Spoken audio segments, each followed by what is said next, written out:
안녕하세요. 오늘은 반동탁 연합의 결성과 그들이 무능했던 이유에 대해서 알아보도록 하겠습니다. 여기에서 이 그들에서 조조는 일단은 제외됐다는 걸 먼저 말씀을 드릴게요. 읽어주시고요.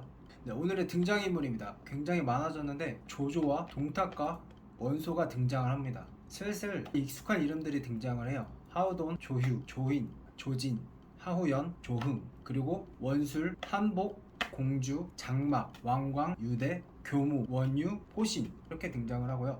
오늘 알아볼 내용은 189년의 조조의 위치와 조조가 도망갔고 그리고 조조의 거병을 알아볼 거고요. 관동연합군의 탄생, 거기에서 원소가 맹주인 이유, 원소가 멍청한 이유, 관동연합군이 총체적으로 멍청한 이유와 국지부동, 그리고 그들의 실체를 알아보도록 하겠습니다. 지난 편에 이어서 조조가 선택의 기로에 놓였다고 했잖아요. 이 군웅할거 시대에 영웅이 될 것인지 효웅이 될 것인지 간웅이 될 것인지 이중택 교수는 바로 결론부터 제시를 합니다. 동탁과 원술과 원소는 효용을 선택을 했다고 해요. 하지만 조조는 영웅이 되기를 선택했다고 합니다. 좀 더 자세하게 이번 화와 다음 컨텐츠를 통해서 파고 들어보도록 하겠습니다. 188년에 서원군이라는 게 창립이 된다고 해요. 이게 근위병인데 서원 8교위라는 직책을 여러 사람들이 맡게 되는데 그 중에 조조는 전군 교위, 위에서 네 번째 높은 위치였다고 해요. 상군 교위는 건석이었습니다. 건석은 조조와 인연이 있죠. 건석의 숙부를 조조가 때려 죽인 적이 있었잖아요. 중군 교위에는 원소, 하군 교위에는 포웅이라는 사람이 있었다고 합니다. 건석과 원소와 조조는 다 많이 익숙한 이름들이죠. 그러니까 낙양 북부 위에 있었던 조조와는 188년의 조조는 차원이 다른 몇 단계 높은 위치에 서게 된 역할이었습니다. 근데 이제 동탁이 조조에게 자기 편으로 오라고 합니다. 효기 교위를 추천해 줄 테니 나한테 와라 이렇게 했는데 동탁과 함께하면 망할 거라는 정치적 판단이 있었기 때문에 동탁의 제안을 거부합니다. 거부하고 그대로 조정에 남아있으면 어떻게 되겠어요? 죽을 수밖에 없잖아요. 그래서 다 때려치고 야반 도주를 합니다. 그래서 야반 도주를 하는데 동탁의 배신감이 느꼈을 거 아니에요. 그래서 조조를 잡아오라고 추살령을 내리는데 추살령이 더 빨랐대요. 도망가다가 중모현 관하에서 결국은 체포가 됩니다. 근데 이제 조조를 알아본 관리가 동탁한테 보낼 게 아니라 풀어줘야 된다고 설득을 합니다. 여기에서 삼국 연의에서는 이 현령이 진궁으로 나와서 진궁으로 아시는 분들이 많이 계실 거예요. 근데 진궁은 중모현에서 직책을 맡은 적이 없었다고 합니다. 그러니까 누가 맡았냐 뭐 이런 거는 중요한 건 아니고 이중택 교수는 여기에서의 의미가 더 중요하다고 분석을 하고 있습니다. 동탁은 민심을 잃었었고 조조는 동탁보다는 민심이 있었다고, 이게 의미가 있다고 분석을 하고 있습니다. 그래서 도망을 칠 수 있었고 진류에서 도망을 멈추게 됩니다. 진류에서 위자라는 사람에게 후원을 받게 돼요. 이게 중국 고대 사회의 전통이라고 합니다. 돈 있는 사람이 가능성 있는 사람에게 돈을 후원을 하고 그러면서 정치에 참여를 할 수 있는 기회를 얻는, 이렇게 주고받는 관계가 중국 고대 사회의 공식이었다고 하는데 대표적인 케이스들 떠오르는 게 있을 거예요. 아마 조조도 이렇게 후원을 받았고 유비도 이런 후원을 받아서 유비의 집단이 성장을 하게 되죠. 그렇게 볼 수 있습니다. 조조는 자금이 생기자 거병을 합니다. 군사와 말 5,000피를 얻게 되고 장막이 합류를 합니다. 그리고 이제 다 아는 이름들이 튀어나와요. 하우돈, 하우연, 조인, 조흥, 조진, 조유들이 다 조조에게 합류를 합니다. 그와 동시에 원소를 필두로 각 지방의 제후들도 합류를 하게 됩니다. 동탁에 대항하는 그런 명분하에 일어나게 되는데 함국간에 동쪽에 있었다고 해서 관동이군, 관동군이라고 했다고 해요. 서쪽에 있는 동탁군을 서북군이라고 했다고 합니다. 그래서 원소를 맹주로 해가지고 원술, 비주목, 한복, 예주자사, 공주, 연주자사, 유대, 하네테우스, 왕광, 장막, 호신, 원유, 교무, 조조 이렇게 연합을 해서 결성을 해서 일으켰다고 합니다. 근데 이제 대부분 알고 계시는 게 조조가 조서를 보내서 여러 제후들이 호응을 하도록 했다고 하는데 사실은 조조는 이런 역할을 한 적이 없었다고 합니다. 위조한 조서를 보낸 거는 동군 태수였던 교무였다고 하고, 그러면 이 관동군에서 조조의 지분은 어느 정도였냐 하면은 조조는 당시에는 영향력이 없었다고 해요. 범죄자 신분이었고 도망갔기 때문에 이미 그때는 관리의 직함도 없었고 지역적인 기반이 있는 것도 아니고 군사와 말도 있긴 했지만 상대적으로는 초라한 수준이었습니다. 그래서 사실상 조조의 지분은 없었다고 해요. 그냥 단지 참가자 정도였다고 합니다. 원소가 임시로 봉해준 행분무장군, 딱 이것도 그냥 원소가 쥐어준 직책 정도? 좀 형식적이었던 것 같아요. 정리를 해보면 조조는 자기가 주최해가지고 연합을 결성한 게 아니라 단지 참가자 중에 한 명이었다. 근데 삼국 연의에서 부풀려졌다. 이렇게 정리할 수 있을 것 같습니다.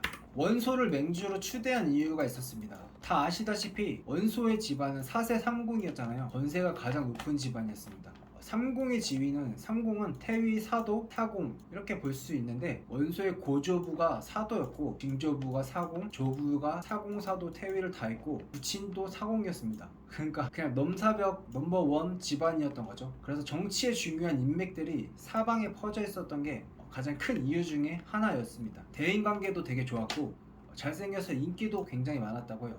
그리고 또 큰 이유가 동탁을 대놓고 반대했던 것도 원소의 명성이 올라가게 됐고 반동탁 연합이기 때문에 이것도 원소가 맹주가 된 큰 이유 중에 하나였다고 합니다. 동탁은 원소가 데려왔다고 볼 수도 있잖아요. 소재의 폐위를 의노했는데 원소가 반대를 했다고 합니다. 그리고 동탁에 반대하자 자신의 목숨이 되게 위태로웠겠죠. 도망을 갔다고 해요. 그래서 원소전에서 원소는 대답도 하지 않고 칼을 비껴들고 절하고 떠났다고 기록이 돼 있다고 합니다. 그러니까 이때 도망가서 이제 동탁을 대놓고 반대하는 그런 입장의 대명사가 됐기 때문에 맹주가 된 큰 이유 중에 하나가 된 거죠.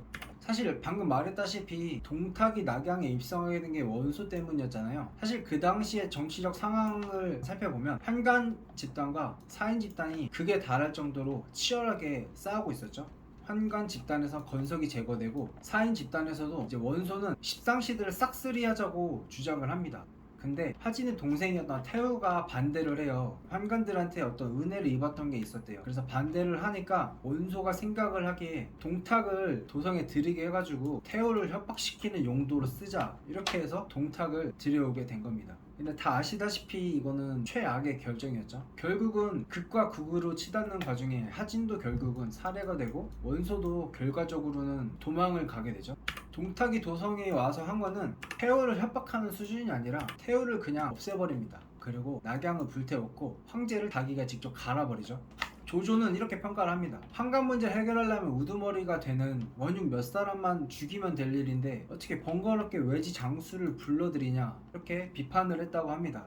이런 원소의 정변이 실패할 수밖에 없었던 이유에 대해서도 이중택 교수는 분석을 하고 있습니다. 이런 정치 투쟁은 인사이동이자 권력의 균형이자 이익의 재분배 그리고 인간관계의 새로운 조정이기 때문에 지지를 많이 얻는 게 가장 중요하다고 분석을 하고 있습니다. 지지를 많이 얻을수록 승리 가능성이 큰데 그러기 위해서는 다수가 모여서 소수를 공격을 해야 되고 다 죽일 게 아니라 주모자만 처벌을 하고 추종자들의 죄는 묻지 말아야 된다고 이런 조건을 설명을 해줍니다. 근데 원소는 그걸 몰랐다는 거예요. 그래서 추종자들까지 전부 다 죽이려고 했고 결국 민심은 흉흉해지고 적이 많아졌기 때문에 좋은 결말이 나올 수 없었다고 통찰력 있는 결론을 제시를 해줍니다. 근데 놀라운 점은 조조도 실패할 줄 알았다고 해요. 이게 뭐 다 지나고 나서야 그랬을 걸 저랬을 걸 이런 거일 수도 있지만 조조가 보는 판세로 봤을 때는 실패할 거라고 예상을 했었다고 합니다. 이제 맹주였던 원소의 무능을 살펴봤고 이 집단 전체가 무능했다고 이제 강조를 합니다. 공주도 무능했대요. 공주는 그냥 허풍이 심한 사람이었다고 합니다. 말만 잘했지 일을 못함.